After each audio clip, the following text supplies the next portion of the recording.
Hola, soy Brian Esteban González Sánchez y este video corresponde a la tarea 2 del curso de Antropología Visual de la UNAT.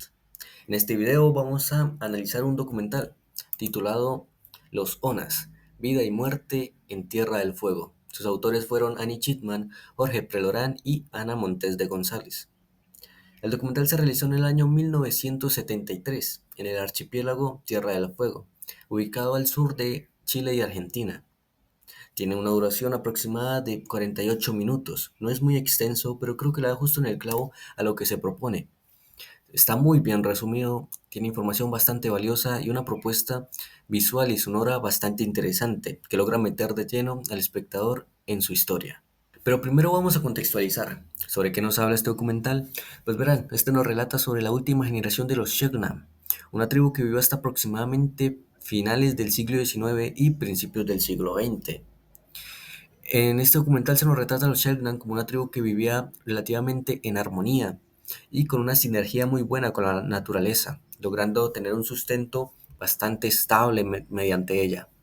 También nos cuenta un poco sobre sus ritos, sobre sus relatos y costumbres y cómo mediante esto lograron generar una cultura muy de ellos. Desafortunadamente también nos relata sobre su conquista, lo trágica que ésta fue, las consecuencias que ésta tuvo y cómo ésta lo llevó hasta el borde de la extinción. Todo esto acompañado de planos detalle, planos generales y una propuesta sonora llena de silencios incómodos, sonido ambiente y voces en off de los mismos nativos que nos cuentan y nos narran estas historias. Todo esto nos lleva a reflexionar sobre cómo algunos pueblos como estos no pueden decidir sobre su propio futuro. Este documental tiene una narrativa segmentaria.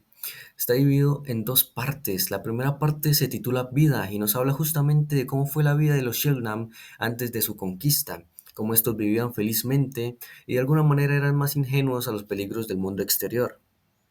En la segunda parte, titulada Muerte, pasan a hablarnos directamente sobre su conquista, los traumas y las consecuencias que ésta tuvo.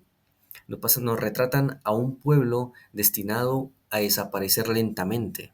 Ahora hablaremos sobre tres de los momentos más importantes dentro de este documental. Este primero sería la intro, que está entre el minuto 0,20 y el minuto 3. En este se nos presenta a Kipja, uno de los personajes más importantes dentro de este documental, y que a su vez nos da una introducción y nos cuenta de manera muy resumida el destino que ya van a tener esta tribu. Esto acompañado de fotografías que casi parecen recuerdos. También nos da una pequeña muestra de los cantos y los ritos que tenían esta tribu. Ahora pasaremos a hablar sobre el segundo momento, que sería la ceremonia Yaén. Esta está incluida entre los minutos 13,38 segundos y 17,9 segundos. En este fragmento se nos narra sobre esta peculiar ceremonia en la cual se traspasan los valores y las costumbres a los varones más jóvenes de la tribu. En el documental esto nos da a entender que realmente era una tribu con unos valores bastante marcados, ya que desde muy jóvenes a los varones se les enseñaba a respetar a las mujeres y a los mayores. En estas, los hombres se visten como monstruos o duendes aparentando ser dioses para asustar a las mujeres.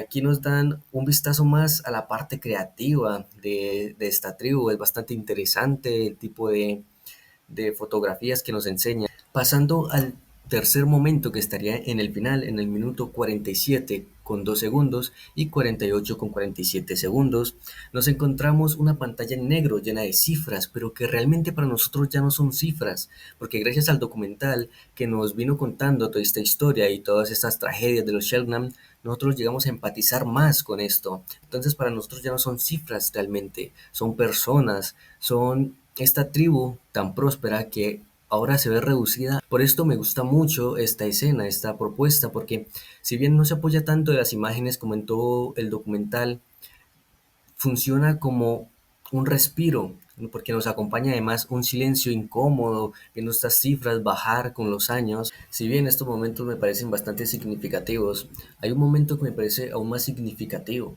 que estaría entre los minutos 22,38 segundos y 28,12 segundos. este sería el momento en el que comienza la colonización, porque esto es un parteaguas, crea un antes y un después en la historia de los Selknam. Realmente llegaron a crear varias consecuencias negativas. Directamente esto fue la causa de que se desapareciera esta tribu. Entonces, desde lo parte visual nos empiezan a enseñar en el documental planos más generales de lugares que parecen deshabitados, casi como si hiciera falta alguien. Tenemos planos detalle de fotografías espeluznantes y muy crudas. Tenemos incluso una fotografía en la que podemos ver el cadáver de un Selknam y los conquistadores están ahí como si nada, como si realmente no importaran estas tribus. Y es bastante impactante cuando vemos estas fotografías y de parte de lo sonoro empezamos a ver propuestas con silencios más prominentes, empezamos a tener más sonidos ambientes y un recurrente sonido del viento, como si hubiese un vacío, como si toda esta conquista hubiese dejado un vacío que realmente lo dejó en este pueblo.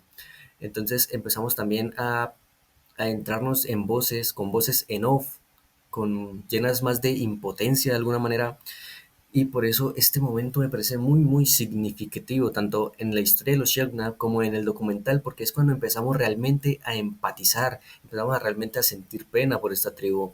Dándole un vistazo a los personajes centrales de este documental, nos encontramos con Kepja, que se nos presenta en el minuto 0,20 segundos. Esta personaje me parece que tiene una narrativa bastante interesante y se usa muy bien dentro del documental. Esta se nos dice que fue la última chamana que quedó de su pueblo. Se nos presenta como una mujer bastante alegre que recuerda con mucho cariño las costumbres de su tribu, a pesar de que estas ya prácticamente están extintas. Me parece que tiene una narrativa bastante interesante porque es la introducción de todo este documental. Ya en vez de presentarnos directamente a toda la tribu, nos presentan solo a un Selknam. Esta fue la primera que se nos presenta. Y me parece que el documental con esto crear la intención de ya darnos un preludio de la tragedia que pudo haber pasado esta tribu, porque además en la parte de lo visual y lo sonoro la podemos escuchar cantar los mismos ritos que cantaban su tribu, y esto es bastante impactante, como que nos sumerge directamente a la historia. Otro de los personajes que me gustaría mencionar es Angela Lloyd, que aparece en el minuto 5,25 segundos. Este personaje también me parece interesante narrativamente porque nos acompaña en el inicio del documental y en el final del mismo. Se nos presenta como una mujer bastante tranquila, que realmente ya no tiene ningún propósito para vivir. Al final del documental se nos muestra un poco su historia, las interacciones que tuvo con los europeos y lo desafortunado que fue su vida. Además de esto, también se nos muestra un contraste, ya que ella pudo lograr llegar a la ciudad. Se le fue invitada y podemos ver cómo, a pesar de que realmente se le ve feliz de conocer nuevas cosas, también se le ve bastante triste porque recuerda con cariño sus tierras y le gustaría volver a estar en ellas y nunca haberlas perdido. Ahora pasemos a hablar sobre el último personaje que se le podría considerar como un villano en esta historia, que es José Menéndez. Se nos presenta en el minuto 25,18 segundos. Se nos retrata como un personaje despiadado, un conquistador de primera que solo vela por sus intereses y el de sus compañeros, dejando a un lado por completo si tiene que asesinar personas o no para lograr esto. Este se encargaba de hacer muchos negocios y quería apropiarse de las tierras de los Selknam. Fue uno de los responsables directos junto con Chancho Colorado sobre la extinción completa de esta tribu. Para finalizar, me gustaría establecer algunas relaciones con la lectura de Martín de 2020 que se nos presenta en la guía. Una de estas es el cine reflexivo.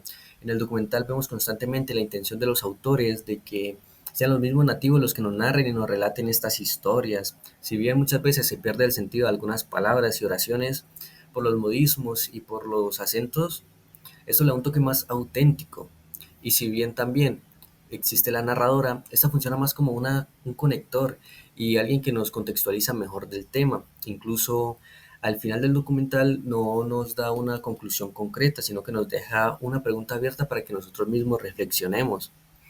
Otro de estos aspectos es el cine expositivo. Durante todo el documental, a nivel sonoro, la técnica que más predomina son las voces en off. Esto nos ayuda a sumergirnos mejor dentro de la historia porque se siente como si los narradores, estos nativos, fuesen nuestros compañeros que nos están contando alguna anécdota. Y bien, esto sería todo. Muchas gracias por escucharme y estar en el video.